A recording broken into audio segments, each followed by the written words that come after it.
everyone, and welcome to the fourth and final part of this four-part series discussing strategic evaluation and the strengths, weaknesses, opportunities, and now threats that we will be discussing. I've previously discussed how strengths can come about, how they can be used to the advantage of many people, and how they can transmute as well into weaknesses or areas for improvement. I've also talked about opportunities and how multifaceted these are and how broadly you can look to amplify their impact. But now what we're going to do is talk about threats. This word itself is associated with so much negativity. Unfortunately, this is the case, and when you look at the reason why, you can come to understand. Threats are, by nature of how they're defined, something that is threatening or impactful negatively towards our mental, emotional, or physical security, or financial, or technological. I mean, the list goes on.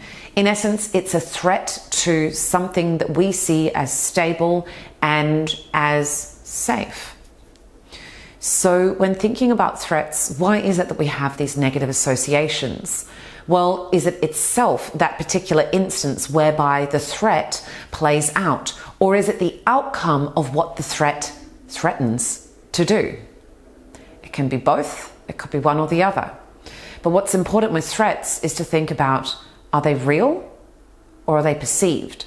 If they're real, how are you aware that they're real? Who are they real for? What is it real for? And if they're perceived, why are you perceiving them as such? Are they intended to be a threat, or is it purely being perceived as a threat?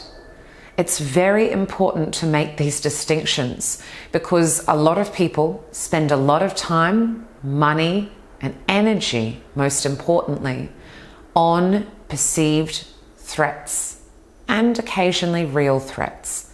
But perceived threats are something that can negatively impact the outcome of business interactions, social interactions, your quality of life, your enjoyment of a particular process or interaction with a person or range of people.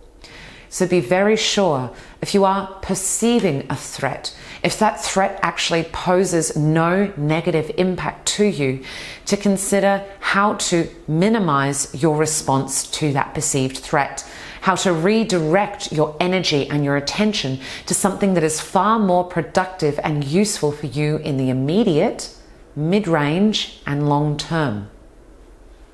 Now, if that threat is real, it is qualified and quantified in a whole range of different ways, then of course it's your decision as to how to respond to that real threat.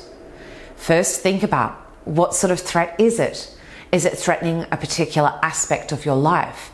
Is it threatening your safety? Is it threatening your career opportunities? What is it threatening your physical health? What is it that's a threat? For example, this is something that people don't often think about. Our energy our physical energy and mental energy is incredibly valuable. Working 12 or 14 or 16-hour days over an extended period of time threatens our physical well-being. It does so because it weakens our immune systems, it takes from our mental acuity, it takes away from our opportunities to interact more broadly and socially. It also decreases our quality of life in most instances because of the lack of balance and variety. So think about threats not purely as emanating from a person or circumstance outside of yourself. The decisions that you make yourself can be threatening to your health and well-being and opportunities that you are afforded in the different terms of time. Consider therefore what the role you play is in determining how you respond to these particular threats, how you allow them to proliferate or to diminish in the context of what it is that you're working on. Consider what these threats are, and then consider the practical action that you can take in order to minimize them and mitigate them as well. Threats are something that are not necessarily problematic. They only become problematic if the ongoing impact of them you allow to be problematic, and others as well allow to be problematic as well. One thing that you can do to really flex and exercise these thought muscles around threats, perceived and real, is to consider a real circumstance that you have recently experienced, and then consider a future circumstance that you're yet to experience. And build that awareness that that future circumstance, that is always a perceived threat. The prior circumstance may be real or perceived depending on the situation and your situation at the time. But future events are always perceived. Why is this? Because we cannot determine the outcome. We can guess with a certain degree of accuracy what may occur, but we can never 100% say for certainty that that is going to be the outcome, and not just in the immediate term, in an ongoing capacity as well.